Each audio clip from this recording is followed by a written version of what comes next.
Hey guys, it's Eric from Fun Intelligent Training. Just wanted to take a few minutes today to show you some different ways that you can help yourself recover in between workouts. So the first thing we're going to go into is foam rolling. If you follow me over here for a second, as you can see we have quite a few different foam rollers. If you're just starting out with the type that we use, you're going to want to go with a white one. This is the softest. From there, the black ones are a little bit more firm. The yellow ones are the most firm. We actually tend to keep them next door, so if you need them, you're going to go over there. And then if you're really serious, we've got some PVC pipe. There are a couple other types on the market. Jeff uses a rumble roller that he'll bring in occasionally, but these will serve the purpose for most anything you need to do. All right, so I'm going to go through kind of the 101, the basics of what we start boot campers off with. So if you can master these, this is going to cover a good chunk of your bases, and then we can progress after you get in the swing of this. So I typically like to start people rolling on the back side of the body. We're going to start with the posterior chain. So what I'll do is set the roller up so it's right at the top of your shoulder blades. Drive your heels into the ground, hips come up to the sky, stay nice and level, and then we're going to do from the top of your shoulder blades right down to the bottom of your shoulder blades. Typically do 2 or 3 strokes in each of these different positions. So we'll go arms down to the side, arms straight out to the side, arms up overhead, and then if you really want to dig in deep, this is one of the only times you're going to hear us to tell you to bring your shoulder blades forward. You're going to take your right hand on your left shoulder, left hand on your right shoulder, squeeze those shoulder blades forward and continue to roll. That's going to allow that roller to dig in nice and deep into those muscles. From there, we're going to go from the bottom of your shoulder blades, and if you have the core strength to maintain it, you can go all the way through your mid and lower back. If not, segment out mid-back and then lower back, 8 to 10 strokes per area. From there, we're going to work our way into the glutes. So I'll typically like to start sitting up on the roller. You're going to get a small portion of them there. You're rolling from the top of your glutes to the bottom of your glutes. Good way to tell them, hey, I'm coming for you. From there, what we usually do is post a hand, rotate yourself a little bit to the side, and then you're going from basically the top of your hamstring, and your glute actually comes up a little bit further into your back than most people realize. And with all of these areas that we're going to roll, you can adjust your angle.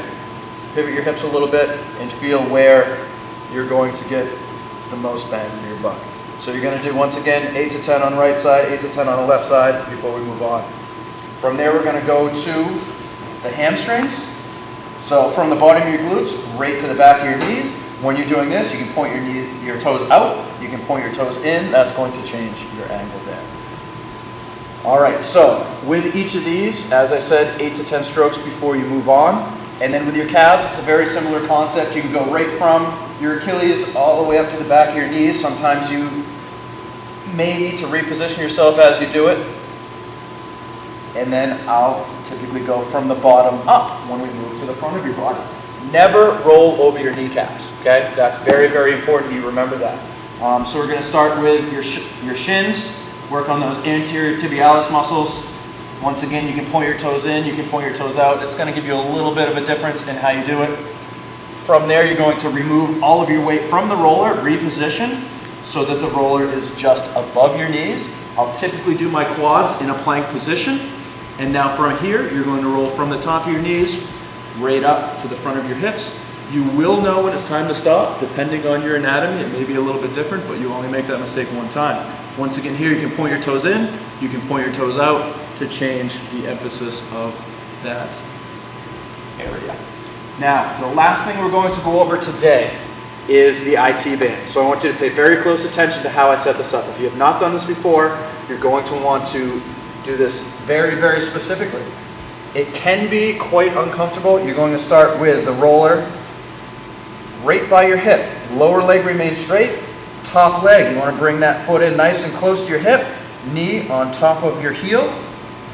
Opposite hand is posted, so now I can push down through this hand and this foot and control how much or how little weight I put down on that roller.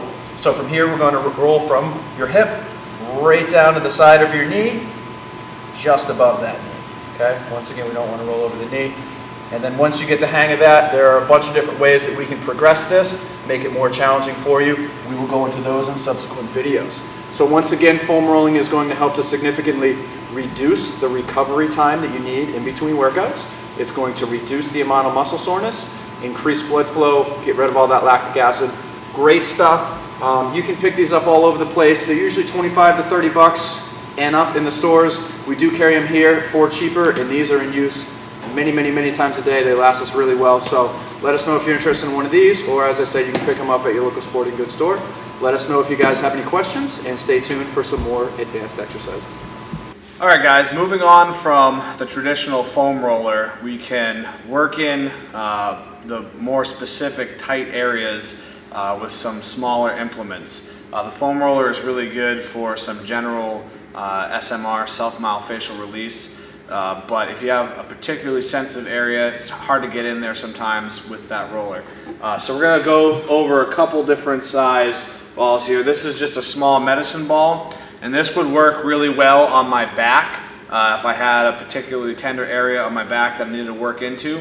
And what I could do is simply press this against the wall and then hold it between the wall and my body.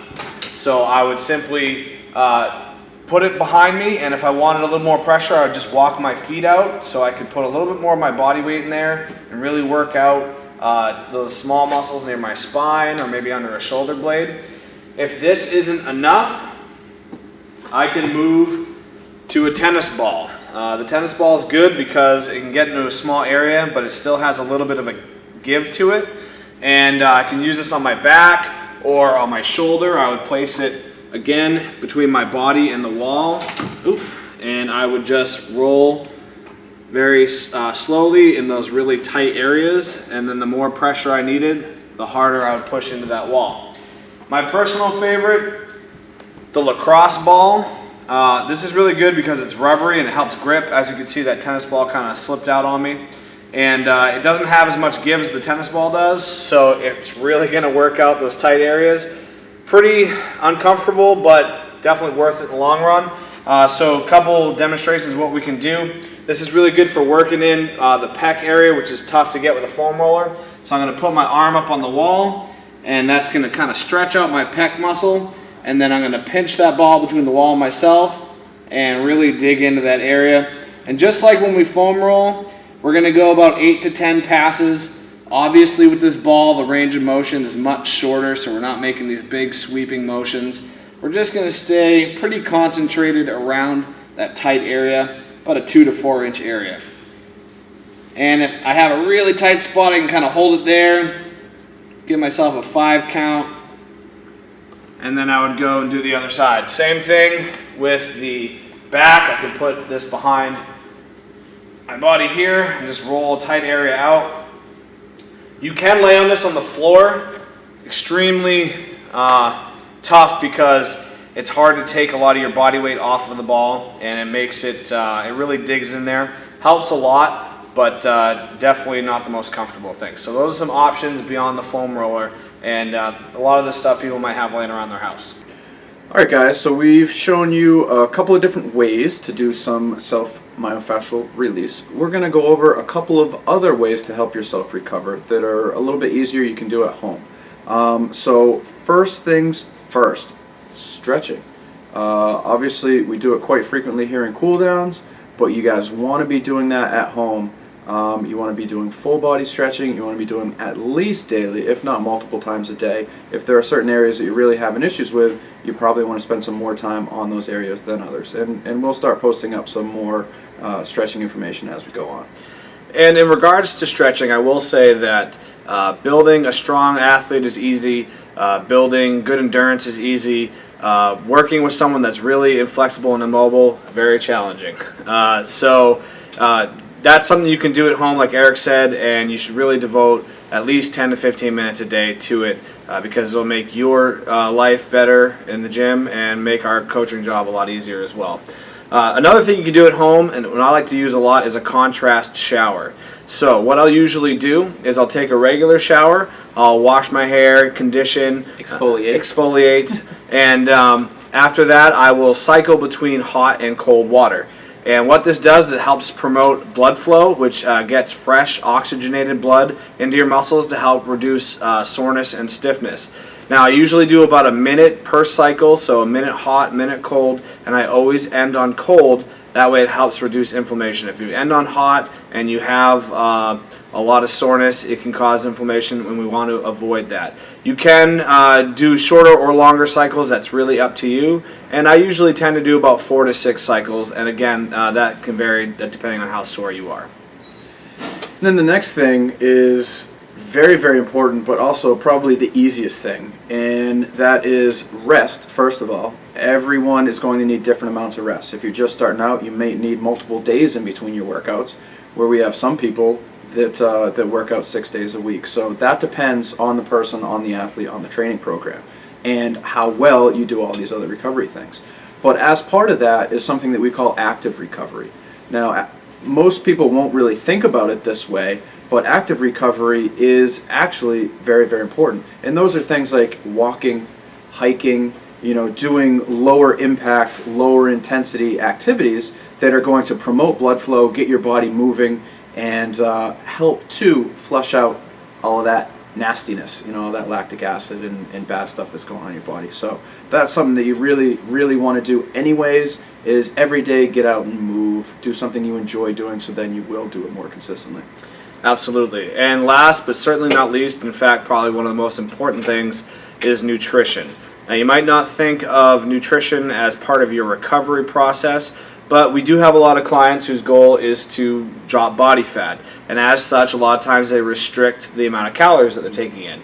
Now, it's been my experience that most people overestimate how much they need to restrict. So they're cutting their calories way back, and they're not getting the nutrients they need to help their body recover from the intense workouts that we do here. And what can happen there is you're not going to be building the healthy, quality muscle tissue that you want. You're going to feel tired. The quality of your workouts will suffer because you don't have enough energy. So in general, we suggest cutting, if you are going to be at a caloric deficit, about 250 calories per day off of your basal metabolic rate, which is essentially how many calories you're going to burn throughout the day during your normal daily activities. It's very important to make sure you're getting enough quality protein from chicken and fish and beef. This is really good because it helps to repair those muscles when they're really sore from a workout, and it's just going to help you achieve your goals, whether they be to gain weight or lose weight. So nutrition is of the utmost importance. So if you have any questions about that, feel free to ask myself or Eric or Jeff when you see us floating around the gym. Yep, and just to add on to what Tony said, hydration. We skip over that, but that's one of the most important things you can do. Most active adults, you're looking at 3 to 4 liters a day, which, for an active male, that's basically a gallon of water a day. And as far as the protein goes, you're coming in here, what you're doing is breaking down your muscles. Muscles are made of protein. You need to add that protein back in to help them recover, rebuild, become stronger. So even the vegetarians we do have some vegetarians, maybe a couple of vegans, people that toy with being vegan. Really be diligent with trying to make sure you find good protein substitutions that you can add into your diet. So thank you guys, appreciate your time. We'll be adding up some more advanced stuff as we go, but this is your Recovery 101. Please post any comments or questions you have down below, and we'll try to do our best to help answer for you. Peace.